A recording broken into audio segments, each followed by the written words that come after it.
Welcome to the channel. Today I have a new segment that I'm launching. I'm calling it RC MacGyver. So I've had a few segments over the years. RC Cincy Extras was one of those. And then I figured I do a lot of modding and customization as far as performance, not so much appearance. And I really wanted to do it to this vehicle. Ken Block, may he rest in peace, was part of Hoonigan. I think he even owned it or something like that. But he drove a bunch of crazy cars over the years. This was one of them, the Hoonicorn by Mustang. It was a fully built Mustang, basically a race car, twin turbo, crazy exhaust out the hood. Really cool delivery. I'm not sure if this is the exact one. I can't remember. It's been a while. But it's all licensed through Ford. You can see Kill tires on the backside. It says Tire Slayer. Just a really cool looking car. It blew me away. It even has the exact body clips like a hobby grade vehicle. And this was at Walmart for $24.99. I did do an unbox and review just to get an idea how this car came and the performance it had and what level we're taking it to. So it came with this really cheap pistol grip, all or nothing, throttle all or nothing steering, very cheap feeling, but it worked. And I just fell in love with the wheels and the body, and the chassis wasn't terrible. I knew that I could do something cool, and what better way to launch a new series than to actually do a crazy mod for you guys. So without further ado, this is the very first RC MacGyver. So as you can see, the chassis is exactly the same. Let's go ahead and pop off. Well, it looks the same. Let's go ahead and pop off the clips. I want it to be as inconspicuous as possible and literally hide everything about it. So if you were to see this and another kid had it, you wouldn't have a clue that it was modded. Really quick at the bottom, and it even has the thing still on there where you adjust it. Technically, my off and on switch would not fit. I tried so hard to get it to work, and it just did not work. So unfortunately, I could not put one in there. I thought about breaking off the old one and just like gluing it on the back side and making it look like it's there, but it's not. The door is the same. Everything else underneath visually is the same. And then here's where it gets crazy. Let's go ahead and pop off the body. Oh, really quickly before I pop it off, I actually cut these much shorter so they don't protrude as far. Before they're like that, they're like another 1/8 of an inch or something, 1/4 of an inch, sorry, taller. So I cut those. I do need to sand them to make them look a little better. Sand them to make them look a little better. But without further ado, here's the reveal. So this is my Ken Block tribute build for him, basically. I want to have this car forever. I wanted to have it on the channel. And it just, this body alone was worth it to me to purchase this vehicle.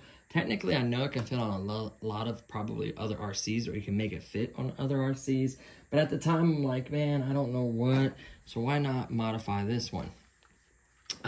So before I get into what's on here, let me show you what I removed. I removed the old board, disconnected the motor because we kept the gearbox in the motor. That's basically the only thing that's stock in the chassis and the wheels. And it had this style connector, which came with a, I forget, this is like a SM-2P connector. You see them on like Gel Blasters and other products, but this is a 3.7 volt 500 milliamp battery. It's like an ion battery. Rechargeable, that was the cool part. This is going in the right direction as far as like making it more hobby grade. It came with a simple, you know, USB charger.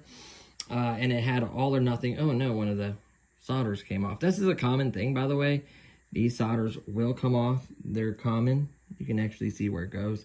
So it's not a big deal to resolder that. It's not the end of the world, but I'll probably actually end up using this motor for a build. Actually, this motor is probably very similar gearing and very similar to the back end one. So if the back end one burns out, they typically use like the same motor. It's the funny part, so I'm actually keep that. But that's the board. The board actually is ironic because the very first thing I did, because I knew I was checking out the board, is how much voltage can this thing handle safely? So what did I do? I grabbed a 7.4 volt battery. Of course, polarity is everything. So make sure your polarity was correct. I plugged it up, and believe it or not, the steering worked and the throttle worked. The only thing that would happen is after playing for a little bit is it would do a voltage cutoff. Not sure from the heat or what, but it would do a voltage cutoff. So what I did is remove this cover to help it get some air. Still quite wasn't enough. It was able to drive for a little bit. If I was easy on it, it would be much longer. And then, of course, I had the bright idea of mounting an electric motor. Now, at that point, right when I was about to mount this, I'm like, if I'm going to go through all this trouble, I might as well do this right.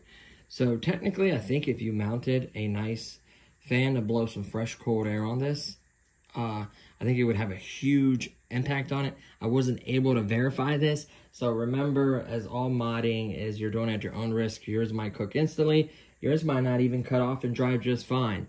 But I just have to make you aware of that. You're modding at your own risk. That's the antenna wire. So cooling, even doing a twin fan setup, something like that. You can get a pack of 4 of these amazing fans. They work really well, really consume very little power. For like, I think they're like 4 of them for $9.99 with, of course, the little bolts and stuff and hardware to mount them. So it's a great deal. I bought a bunch of them because I needed some anyways for other builds. So we removed this bad boy out of here and we started scheming. So the very first thing I did is figure out that I wanted proportional steering. I removed everything out of the front. To do it cleanly, honestly, I'd have a Dremel tool, cut a straight line there, and do an L shape. Just because I kept this mechanism as part of the steering, the gear would turn this, and then the steering would turn. But I feel like it stabilizes the bar, the existing bar that I used. I feel like it makes it turn smooth, and it makes it really smooth. It does limit the turning to an extent. I can't remove the limits. I haven't done that yet, but for now, it works really well for what I'm using it for, really. I'm not like, this isn't like a racer or a drift car because it has the wrong tires, but it is a nice car. So, nevertheless, screw here, screw there. There is one screw on this side. Once you remove the mounts, there's 2 more screws. This entire cover comes off. Then you can see your little motor and stuff. You can decide, remove the motor, put a servo in there. How I connected to the existing rack with a servo is I use this piece, and it's basically a servo control horse. So one side will have, I wish I had another one laying here. Basically, it's like a piece of metal like this, right? It's a piece of metal like this, and it'll have a similar bin like that. And I hooked it and twisted and kind of had it to where it caught on there, you know, but the bin was like more here. But it basically caught on there. It was straight, obviously, nice straight piece. And the other side has threads. So I sized this to what I needed. And then I adjusted the servo back however far, threaded through the servo control horn right there. And that was it. The front steering wasn't that bad. You can actually use the top box to kind of, if you cut it the right height, kind of hold it in. I did do alien tape on the back side and on the front side, and this cover smashes it down and keeps the servo from twisting and moving in there. I even put a piece of rubber on the side there. One of the sides, the little channels where you normally screw them in, one of them actually cut into the side of this plastic, so it sits in there. So I try to give it as much rigidity as possible. The servo does not move at all. This does have a little bit of play, but it's nothing crazy. It's not like a racing car or anything. So it's not enough to really make a difference. So that was the front end, and I had the servo wire, obviously. Then I decided on the power plant. I kept the gearbox and the gear because this is a solid axle. So it should perform well if you plan on making like a drift car Race, not so much because you want to open diff for race, but you can, you know, you can rip around fairly well. You can't make sharp turns. You have to make nice wide turns, but it will rip around and it'll give you some good speed. It's got good gears, solid gears in there that can handle 7.4 volts. So what I did is my setup has a small ESC, which I'll show you guys. Has a small ESC receiver, and that's it. So I tied into these wires. I put a connector. My receiver has JST leads on both sides. So one for the power, which is right here, and there's one for the motor, which is in there. So I just plugged them right up. Of course, I had to mount a wire that was a JST lead, but it plugged it right up.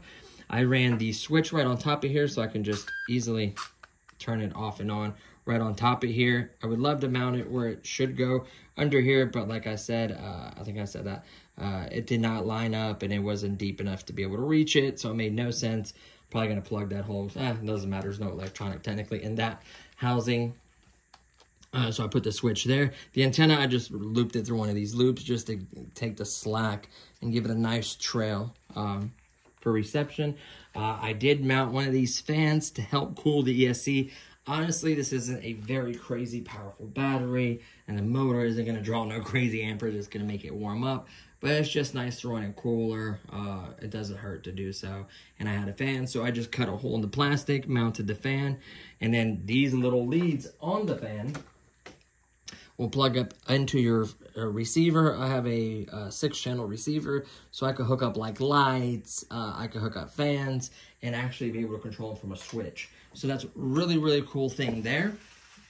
What else? So I have the fan, I have the connection, and then let's show you, the battery is a 1200 milliamp, 7.4 volt battery, 30C discharge rating, obviously JST connection. I did it in the back because I feel like it needs weight where the wheels are, or it's going to just want to bounce, kind of. So the weight's there. Another thing I forgot to mention about the front is it technically has 2 little springs that does offer the suspension. When you take this apart, they'll want to pop off, or these will want to fall off, so be aware, because that's how they seat in there. So just be aware of that. That's how they seat in there. There's a little spring on this side, so just be aware. You can see it does. Hear the clicking? It does actually give you a little bit of suspension, believe it or not. It's kind of funny, but it does give you a little bit of suspension. And then let's pop open the back. So let me grab my handy dandy screwdriver. So what actually you can see through it, if the light's correct, is you can see the red ESC. So I took the chiplets on the ESC and faced it right on the back side of the fan.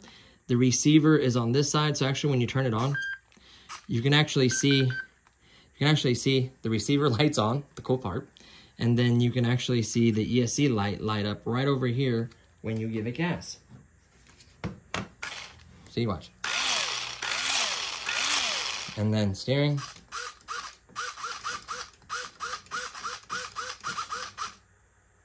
Works just fine. And you can see the light there. So really it's nothing special. I took all the wiring and crammed it to one side right behind the ESC to push it up against the fan, and then receivers on this side. Nothing special. It's almost a bigger mess for me to open it. Oh, I hit the throttle. I'm like, why is it doing that?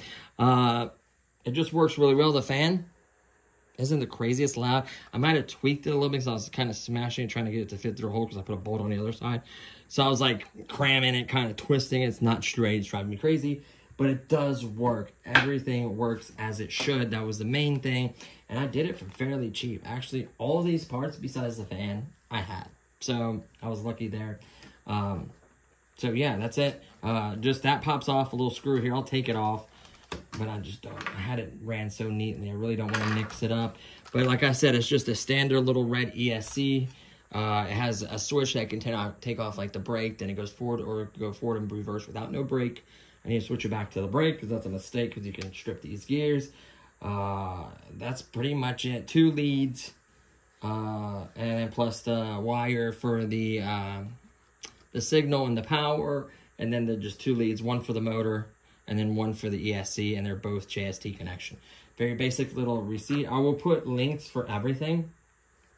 But I'll go ahead and pop it off. Just show you guys. But I just have it wired really...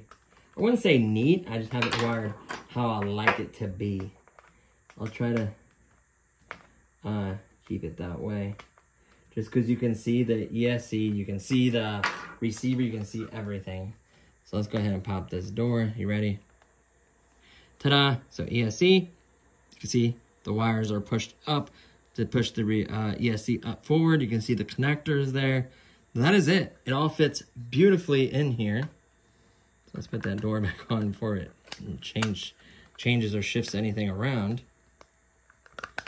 There we go. Don't push that. Obviously, we're gonna need a screwdriver for this part. Come on. I'm gonna have to use the hand this way. Why is this not lining up? There we go. Toe that in. There we go. Might be a wire or something. That's why that corner's popping up. I don't want any of the corners to be popped up, honestly. Yeah, make sure that wire and that's out of the way. There we go. I think I could screw that in. Oh yeah, I could screw that down flat, pretty much. Give it a little push on that. We are golden. So the tray is on there. Set that back down. And that's pretty much it. It's not the craziest build. You just have to have a little bit of creativity in hooking up the steering. Obviously, you need a servo. This is, I think, like a, I don't know how many, just a basic micro airplane servo, because I have a bunch of those. You go a little bit bigger to add a little more power. You can change this completely to literally keep these pieces to keep, obviously, the wheels together. And then you can design anything you want in the middle. You can literally take a piece of metal just a little bit thicker than this and do a loop, hook it on that side, do a loop on that side, make it straight, and then connect your servo link right to it, and then it'll turn it side to side, up and down. Just whatever steering rack you come up with, there's so many ways to make one. It's not even funny, honestly. Like, there's a million ways. This one isn't the best, like I said, but it works great. This has good cooling. The ESC will never get hot in this scenario. You know, the off and on switch works. Perfect. See that? Works perfect. 2 beats for the ESC. And then obviously, you see it wants to hop a little bit every once in a while because it has so much power, but the gears are solid. Whoops. Oh no, I went up onto that battery. I couldn't.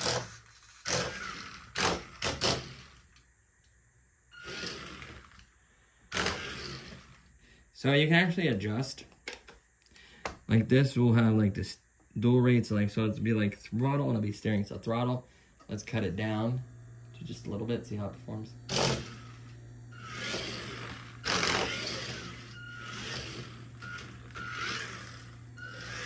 See that, how it doesn't hop anymore?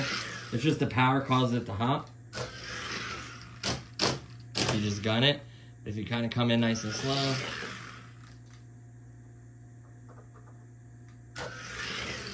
See what I'm saying? So, and then you can turn, obviously, all the way up.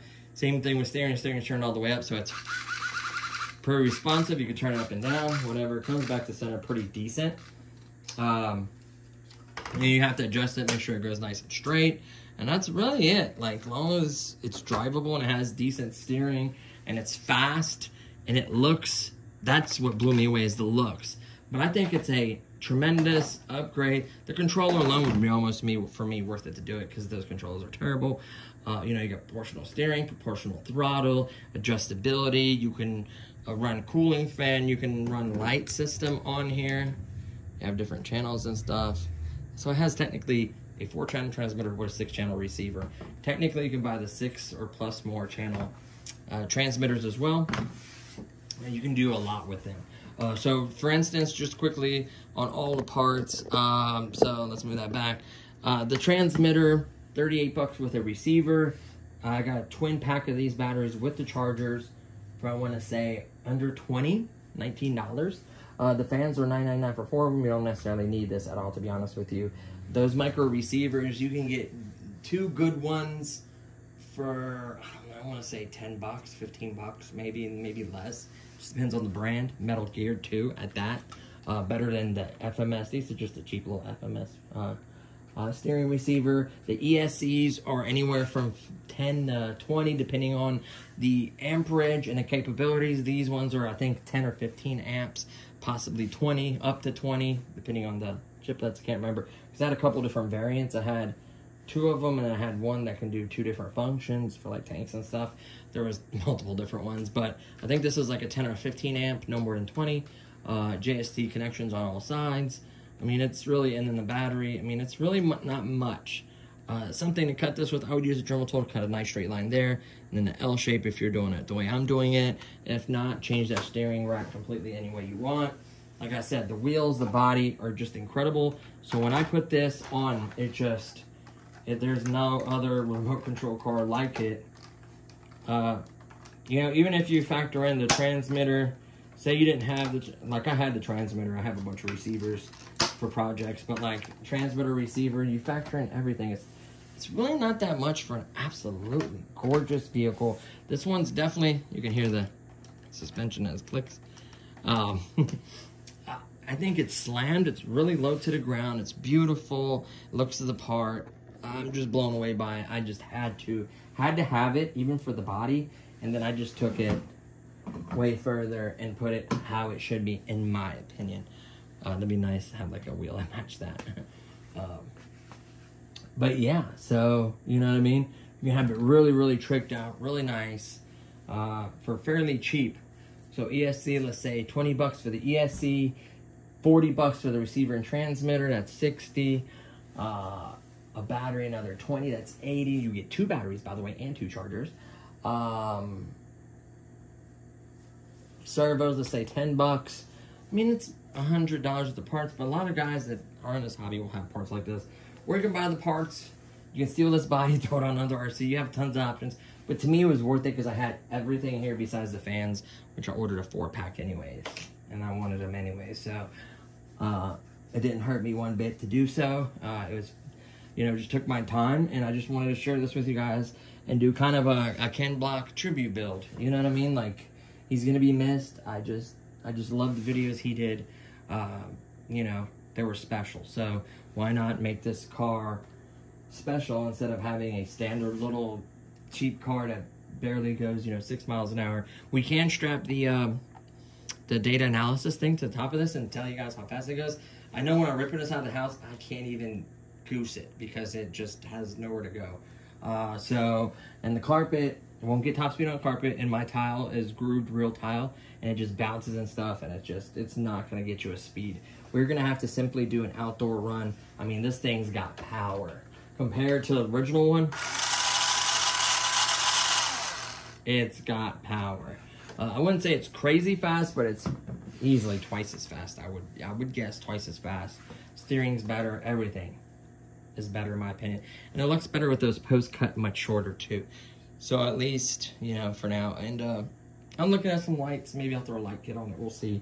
But for now, I just wanted to share this with you guys that this car can be done. I think reasonable. There is other mods I could have done with the battery, possibly. And if you don't want to do the transmitter and everything, do like the battery mod, maybe with the cooling or whatever. I don't know if it'll work. Let me know. If you guys tested it and it works, remember when you modify at your own risk. Just keep your eye on the polarity. I know I ran this battery on that board and it didn't cook it. It would voltage cut off, but it did not cook mine. So I'm thinking it overheated and cut out. I guarantee if it had some kind of cooling or something to regulate it, it would make a huge difference. I just never got a chance to test that because I went all the way, you know, with modifying it. So that is everything about this vehicle. Hopefully you enjoyed this video as much as I did. I had a blast doing this. Like I said, I'll do an outdoor run with this vehicle. It's going to be a lot of fun. There's going to be tons of other modifications to come on the channel. I love to modify. That is the new segment, RC MacGyver. That's hilarious. I'm sticking with that. It's hilarious. I love it. And don't worry, there'll be other content, you know, videos, reviews, all kinds of stuff. I've just been busy with other stuff going on right now. So I just, you know, I do have more videos that I'm going to be launching. I did get some new products, so stay tuned for all that. So yeah, a lot to come, guys. I think this is going to be a great year. So thank you so much for watching, and I'll see you guys in the next one. Peace.